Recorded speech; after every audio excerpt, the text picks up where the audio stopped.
तो सर ये जो अभी बच्चे के जो आप टेस्ट ले रहे हैं और इसमें मैं आपसे ये पूछना चाहता हूँ कि क्या क्या कमियां आपने जो बच्चों की निकाली है और उस पर अभी आप क्या क्या चीज़ें डायरी में आपने नोट किया है? सर जैसे कि हम देखते हैं हमारे यहाँ जैसे महामोक वगैरह होते हैं और जेएनवी वगैरह टेस्ट होते हैं, तो हम देखते हैं बच्चे कौन से क्वेश्चंस में, कौन से टॉपिक में, कौन सी कहाँ पे गलतियां कर रहे हैं। लिख भी रखा है आपने? जी बिल्कुल सर, लिखा हुआ है, सारी चीज लिख रखी है, कंटेंट पे लिखा हुआ है।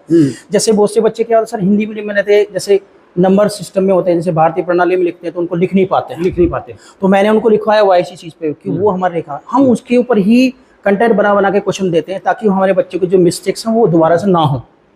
और मैं तो देख रहा हूँ आपने जिस हिसाब से डायरी बनाई है इसमें एक एक बच्चे की एक एक चीज सर ने बहुत अच्छे से इसमें नोट कर ली है और उसकी कमियों का आपने पिटारा एक तरफ निकाल दिया, उसकी पॉजिटिविटी भी लिख रखी है आपने। ये पॉजिटिव है। हाँ बिल्कुल सर, जैसे अभी देखते हैं, अभी जैसे हमने यहाँ पे सर ये टॉपिक बनाया उसके हिसाब से हम ना सुबह मॉर्निंग में क्लास होती है उसके हिसाब से क्वेश्चन क्रिएट करते हैं। तो आज की स्थिति ये है हमारे बच्चों की कि आज हमारे बच्चे आज की डेट में 66 क्वेश्चन आपने देखा भी होगा, बिल्कुल सिलेक्टेड है हमारे बच्चे, सिलेक्टेड है। जी बिल्कुल। तो भाई देखो ये सर ने जो हमें बताया, ये जो सर के पास जिम्मा है वो जवाहर नवोदय विद्यालय का एक हमारा बैच बना हुआ है उसका है।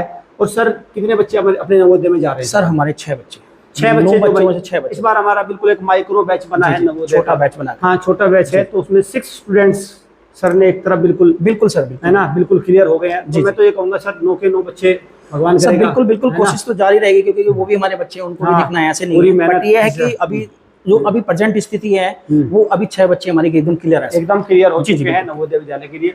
और सैनिक और आरएमएस का तो हम बताते ही हैं कि सबसे ज्यादा बड़ा रिजल्ट हमारा रहता है, तो उस पर भी हम चर्चा लेकर आएंगे। देखिए घर पर मैं कहूँगा जो बच्चे हैं, मैं उनके पेरेंट्स से कहूँगा भाई इस तरह से माइक्रो लेवल पर काम करिए, बच्चे की कमियों को एक डायरी में नोट करिए, उस पर उसको सुधारते चलिए और फिर एग्जाम में जब बच्चा जाए तो वो कम से कम मिस्टेक्स लेके जाए, तभी उसका बेहतर रिजल्ट आएगा। नहीं तो बात की तो मैं कहता हूँ वही बहाने कि 2 दिन का समय मिला था, 5 दिन का समय मिला था, 10 दिन का समय मिला था, इसलिए नहीं मेरा बच्चा कर पाया, इसलिए मैंने उसकी लुटिया डुबो दी। ये बात करने से बात नहीं बनेगी, आपको बिल्कुल एकदम जो मेहनती प्रयास है वो आपको करना होगा। Thank you friends.